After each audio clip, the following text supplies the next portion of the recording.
Hello students, how are you all. I hope कि आप सभी बहुत अच्छे होंगे और आप सभी ने जो पिछला चैप्टर है वो अच्छे से कंप्लीट कर लिया होगा। So now let's move into the chapter number 14 and the chapter name is daddy fail into the pond. So basically this is a poem about Daddy fell into the pond. Okay, so let's recite this poem. Everyone grumbled, the sky was grey, we had nothing to do and nothing to say. We were nearing the end of a dismal day and there seemed to be nothing beyond. Then Daddy fell into the pond. अब यहाँ पर बताया है कि सभी जो है वो ग्रम्बल कर रहे थे और जो आसमान था वो काफी ज्यादा ग्रे था. ठीक है, we had nothing to do and nothing to say, हमारे पास कुछ भी नहीं था करने के लिए और कुछ भी नहीं था बोलने के लिए. We were nearing the end of a dismal day, मतलब हम बस एंड में ही थे डिप्रेसिव, एक बहुत ही ज्यादा बोरिंग डे के.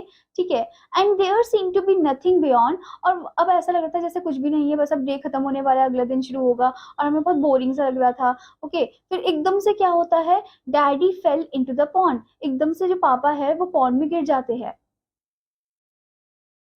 And everyone's face grew merry and bright, and Timothy danced for sheer delight. Give me the camera, quick, oh quick! He's crawling out of the duckweed. Click! अब यहाँ पर क्या होता है कि उसके बाद जैसे ही पापा पॉन्ड में गिरते हैं, उसके बाद जिनका फेस था जो एकदम डल सा था, सभी का फेस वो एकदम हंसी से खिल जाता है. ठीक है, मेरी हो जाता है और ब्राइट हो जाता है. अब जो दिन है वो एकदम ब्राइट होने लग जाता है. And Timothy dance for share delight, और टिमोथी जो है वो भी डांस करता है शेयर डिलाइट से. वो बोलता है कि जल्दी से मुझे कैमरा दो, मुझे इसे क्लिक करना है, क्विक क्विक, मतलब जल्दी दो मुझे. He is crawling out of the duckweed, और जो पापा है वो क्रॉल कर रहे थे आउट ऑफ द डकवीड. ठीक है, और एकदम से उनकी फोटो खींची जा रही थी क्लिक क्लिक करके. ठीक है.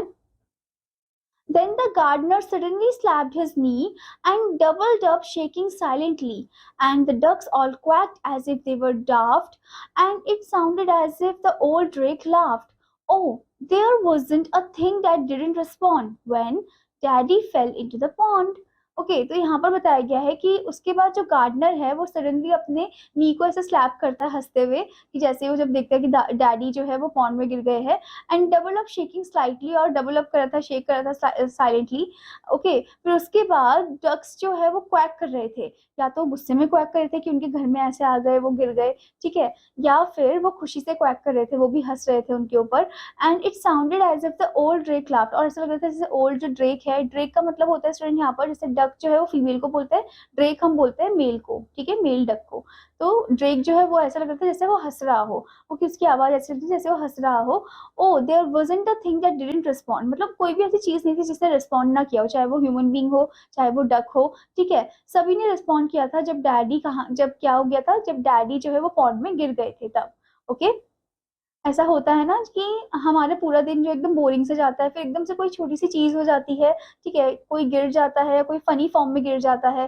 ठीक है, और या फिर कुछ फनी चीज वो बोल देता है एकदम से, तो एकदम से सब हंसने लग जाते हैं. तो ये जो लिटिल लिटिल थिंग्स है लाइफ की, हमें उसे एंजॉय करना चाहिए. इस पोम में हमें यही सीख मिली है. ठीक है, तो आपको भी अपनी लाइफ में जो लिटिल लिटिल थिंग्स है उसे एंजॉय करना चाहिए. उसके लिए ग्रेटफुल आपको फील होना चाहिए कि आपको वो चीज मिली है. ठीक है, आप उस चीज से खुश हुए हो. ठीक है, तो दिन में कोई ना कोई ऐसी चीज होती है जो आपको हंसाई जाती है.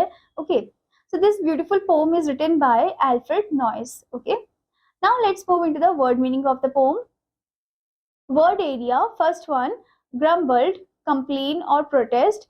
Next is silently, where there is no noise. Next is dismal, causing or showing depression. Next is daft, silly, foolish. ना स्टूडेंट, आपका होमवर्क है कि आपको इस पोम को अच्छे से रिसाइट करना है और इसकी एक्सरसाइजेस भी अच्छे से कंप्लीट करनी है. Now I will meet you in another class. Children, student, take care, bye bye.